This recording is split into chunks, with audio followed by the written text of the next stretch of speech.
Hey guys, I thought it would be fun to make a video sharing how I have fostered the love of reading in my children. It is not a formula, it is not guaranteed. Every child is different and you may not get the same results, and that's okay. Because obviously we're all individuals, we all have different likes and dislikes, we all have different tastes, and if this is not even something that's important to you, it's okay. And if it's not something that your kids gravitate to because of who they are, that's okay too. But if you are trying to implement some practical things like I was, hoping for the love of books in your children, then you might want to try some of these things. And so that's why I thought I'd make this video. At this point, my boys are 11 and 10. They are not both exactly the same in regards to books, but I see a love of books in both of them, and it manifests in different ways. I myself have never been a reader. I don't remember being read to as a kid. I was allowed to watch TV whenever I wanted, play video games whenever I wanted. I had access to any and all media whenever I wanted. And so I feel like when that is the way it is in your house, that's always gonna win. There's no competition. If you have full access, free access, anytime you want with no boundaries, restrictions, rules, or allotted time slots for those things, then you're always going to have children gravitating towards that versus books. But if those things have a place and a time, then they kind of have no option but to explore books when those times and places are either already done for the day or they haven't come up yet and they have to wait. Then they find other ways to entertain themselves. And it's really awesome because that's how you find a variety of sources of entertainment in your life, and you discover interests that way too. I was trying to think back on when my kids were little because it's kind of hard to remember the little years, but I do remember somehow along the way people's either conversations about homeschooling or other moms or other children put in my heart, I want my kids to love books. I want my kids to love to read. I want to foster the love of reading out loud as a family in my home. These things were things I wanted to do. I was very, very hopeful that we would have a home that enjoyed reading aloud together. And so I started very young. When my kids were babies, old enough to like sit up in my lap and look at something, I was showing them books. And it was, those cute little baby books that you touch the fuzzy thing, or there's a little mirror, there's a ribbon, or whatever, all the little cute stuff. And I would talk to them. And those are the tiny years where, Mama, you are already their teacher. You're saying colors, you're making animal sounds, you're pointing at different shapes and numbers and letters, and you are talking to your child all day, every day, and they are learning. Even though they cannot explain to you what they've learned, they're learning, and it's because you are teaching. And so the Lord's equipped us with this natural tendency to teach our children. And so I read those things with them. I did have a kind of, not like a rigid schedule, but kind of like a schedule that I followed every day. It was just the natural flow of our day. And now I'm thinking about when they were slightly bigger, like in high chairs. It's really hard to remember precisely, but I do remember when our routine was we woke up, we had breakfast, and at the breakfast table we would sing a song, we would say a Bible verse or two, we would do a little poem, and we'd read a little story. And that was it. That was like our little morning time. And a few years later, someone got really famous talking about morning basket. And that's pretty much what she was saying to do. She was saying use the breakfast table as a little morning time, have a morning basket, I guess is what she was teaching, with the things that you're going to do every morning at the breakfast table. We didn't have a basket, we didn't have a thing. I had like a stack, but I knew every morning I was doing those things. And as the years have gone on, our morning time has evolved, with their age and their maturity level. And so now we do Bible time at breakfast every day and have great, deep, amazing discussion over Proverbs. And I love it. It's like my favorite thing. And so that's what we do mostly at the breakfast table now. Sometimes we'll catch up on some subjects in the morning or at lunch or even at dinner and read about an element that we're studying that week, or an Aesop's fable, or some poetry, or some a chapter to a history book that we're reading through. Whatever it may be, we do sometimes do that at the table, but most of the time that is snuggle time. And so even when they were little, we did that morning time, but we always had the snuggle time also. So it was usually right before naps that I would sit down and read to them. And then again before bedtime. So when they were small, it was like 3 times a day. It was around 11-ish after breakfast and playtime. We would sit and have a little reading time. And then again, around 2-ish, we would have some more reading time. And then at bedtime, some more reading time. So we would read out loud. And it was so special. Those are the treasured memories I will have forever. And I started to see as the years went on, especially now looking back, as the years went on, we were building our relationship around these beautiful stories that we were reading together, these funny poems, these great little inside jokes developed, and all these references that we know because we have connected over these beautiful things for so many years that now we go back and we'll talk about stuff, or we'll just say one-liners and we know exactly what we're talking about. And it's just special, the bond you grow through beautiful literature. I was picky about the literature. I didn't just get anything that was out there on the shelf at the library. I always go for the classics. I just love the classics. I think that they portray a better representation of what our kids are capable of understanding versus the literature that they're putting out now. It's almost like they think our kids can't grasp anything deeper, so they put out this junk, and it's like, no, my kids are capable of understanding more than this, especially if you start them young on the classics. If you start them young on that rich language, they will understand rich language. If you start them young on deep concepts, they will understand deeper concepts. My kids are only 11, almost 12 and 10, and I can read them a poem and they know exactly what the poem is and why and what the words mean. Of course, some poetry is, for higher levels, but for their levels, they will understand things that the poem is trying to communicate, even if it doesn't spell it out for them. And it's because their minds have been trained to look beyond just the words. And it's really, really amazing. Plus, you link that with nature exploration, and there's so much that comes to life in poetry because so much poetry, especially the classics, are written about nature. And so just the other day we were reading a poem that said something about blue shadows in the snow, or blue shadows, and in the beginning of the poem it had mentioned that they were walking in the snow, so they made the connection on their own that the reason it was called blue shadows is because they're walking in the snow and the shadows look bluish in the snow. And I was like, yeah, exactly. How do you know that? Because they're listening. They're listening to the whole poem and then making the connections. And they've played in the snow, so they know, oh, our shadows look blue. And then they hear it in a poem and they know, wow, they saw what I saw and they wrote it, So it's just really neat. We got further along in our homeschooling. We always kept our morning time at the breakfast table.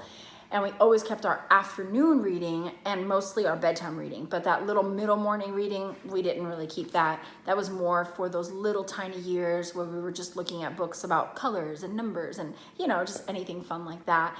But our afternoon reading time, I do remember, got really lengthy for a very long season, maybe 2 or 3 years.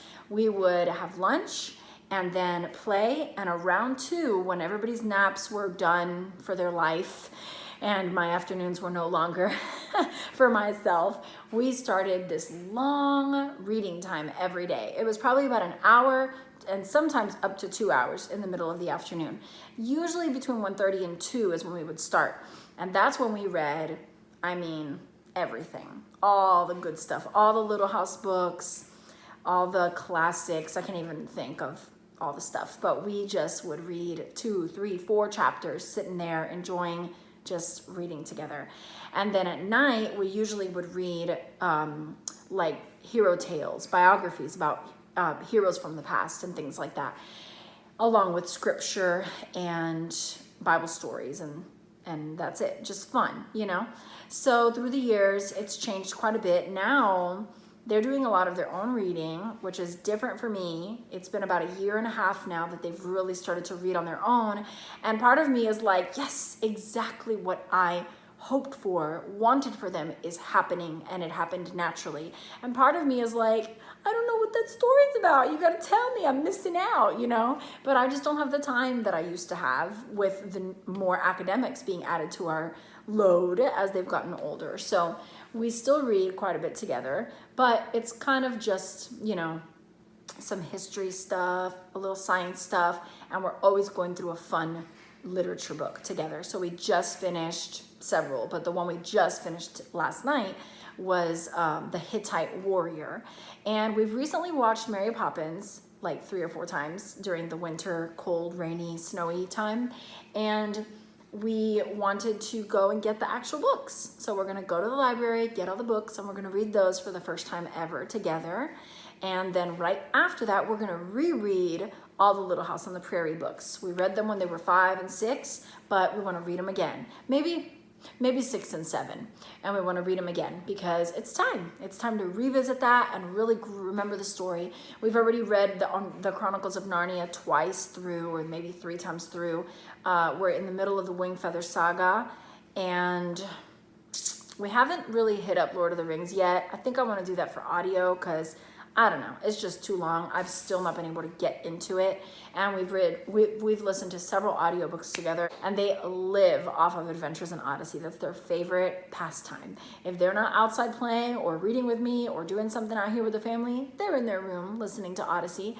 It's a huge blessing to have those accessible to us. So today what it looks like is they read a lot on their own. We still read together, but I also have always been really intentional in leaving books around the house for them. I have books in the living room. I have books on the coffee table. I have books in the dining room. I even have books on this bar area. I will rotate 3 or 4 books, not too many, 3 or 4, so that I know, and today I put a new stack out and it's already open being looked at, I know that they will look at the books and they won't just look at the pictures, they will read. So I'm putting things everywhere that I want them to be sure to have exposure to and to read about on their own, and they go for it. Again, if they had free access to media, they would not be sitting here looking at a book. That just wouldn't happen.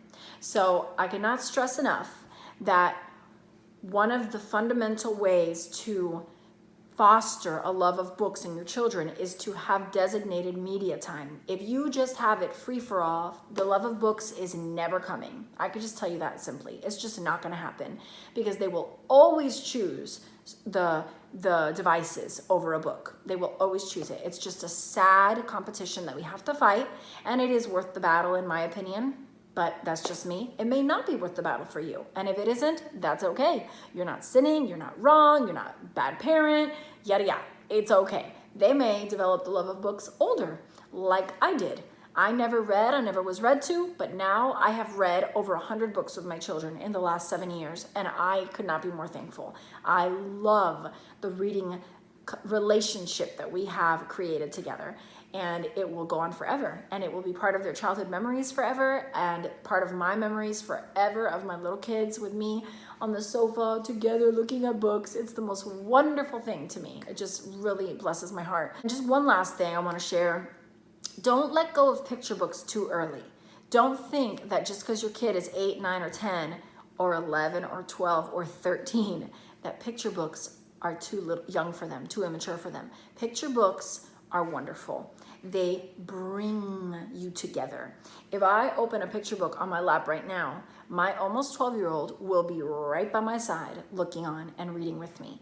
There is something like magnetic about picture books for children, and the illustrations are beautiful. There's so much beauty to be found there. They learn about art. They can piece things together with the words. It's just a good thing. It's a good thing. So don't think that picture books are for little kids. They're not. They go a long way in your reading journey. So I would not neglect them. It's okay to do a chapter book here and there when they're 6, 7, 8, 9, 10, but remember to always have a good stack of picture books around. So I think that's all I wanted to share with you guys. I want to encourage you to not give up, be consistent. Remember that the big picture is what matters, and every day you're just doing a little bit. I've shared this poem in previous videos, and I used to have it up on my house, which in fact I forgot. I need to put it up somewhere because it's one of my favorite poems. It starts off, it's called Little Things. It says, little drops of water, little grains of sand make the mighty oceans and the bounteous land. And these little moments, humble they may be, make the mighty ages of eternity. So every moment you spend with your children, every day you spend with your children, all the things you're investing in your children, you're not going to see the fruit tomorrow. But if you stay consistent and you keep on just little by little accumulating, building on, you will see the big picture. You will start to see a bigger picture unfold as they get older, and you will see, okay, it is working. There is something happening with all the things that I've been working on and trying to do all these years. It's really, really fascinating. And I think it just takes patience, consistency, trust, and not stopping, fighting for the things that matter to you, not giving up the good fight, not giving up the battle, because it's worth it, you guys. It's worth it. So whatever battle you feel like you're facing, your kids wanting this thing and you don't think it's best for them, or your kids wanting to do this or go there or be here or do that and you don't think it's best for them, stick to your guns. It's worth it in the end. We're all going to choose different battles that are really important to us in our homes and our families. And for us personally, media has been one of those battles that we find worth the fight. We don't want our kids to be always asking for TV, always asking for movies, always asking for video games. We don't want them wasting hours of their precious life in front of screens. And so as much as I would like to just say no screens ever for the rest of your life, I don't think that would go very well in the future. So we have just tried to go about it wisely to where there's boundaries and there's designated times, and we have tried to teach them how to use it wisely. Right? So they know that we're trying to protect them from overexposure, from video game addiction, from wasting valuable time, and teaching them how to use those things in a way that doesn't waste their life away and honors the Lord. And so we're trying to play that balance game of, we don't like this, but we know that if we don't teach you how to do it, then when you leave our care, you may make some crazy mistakes because we didn't teach you how to do this. So we are gradually, as it's appropriate, embarking on teaching, this is how you use this. We're not at phones yet, or even internet yet, thankfully. But we are in the video game and movies. And so we'll watch movies every few days. It's not like only Fridays at 7, it's not like that, but it's not every day. And we play video games, mostly Minecraft. Sometimes Hill Climb Racer, right? And sometimes Angry Birds. Most days for 30 to 40 minutes, sometimes an hour, very seldom that long, but most of the time is 35 to 45 minutes. And some days, not every day, but it is more than movies. And then yesterday, and this happens, some friends have video systems, and I'll say yes, that they can play at their house. So they got like 45 minutes yesterday at a friend's house. They played Mario Kart. So stuff like that. We don't want to say no to everything, even though I want to. I know that it would not be wise for me to say no to everything, because I think that the enemy could really use that to make them bitter or resentful towards us and feel like we're holding out on them, when the thing in and of itself isn't sinful. It's how you use it, right? So we want to teach them that and teach them how to navigate around all of that as they get older and they have more freedom and they're out on their own, so that we can prepare them to face those probable temptations later. But we're not in the other areas just yet. But when we get there, we will have a lot to think through, And so is it worth the fight? You have to decide that for your own family on whatever the thing is, right? And for us, this is worth the fight. And there's other things that are worth the fight for us, and there's some things that we've decided is not. And I know that other parents have to do the same thing.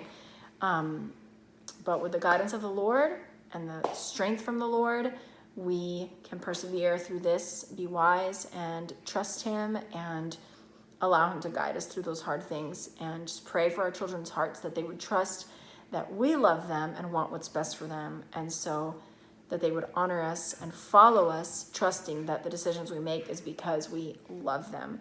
Just like we trust and obey God, knowing that the decisions He's made for us, the guidelines that He's given us, are because He loves us. So it's like this same message the whole way across, which one day ultimately they will be having to believe that about the Lord. And that's what the whole preparation's about, the big, big, big, big picture, right?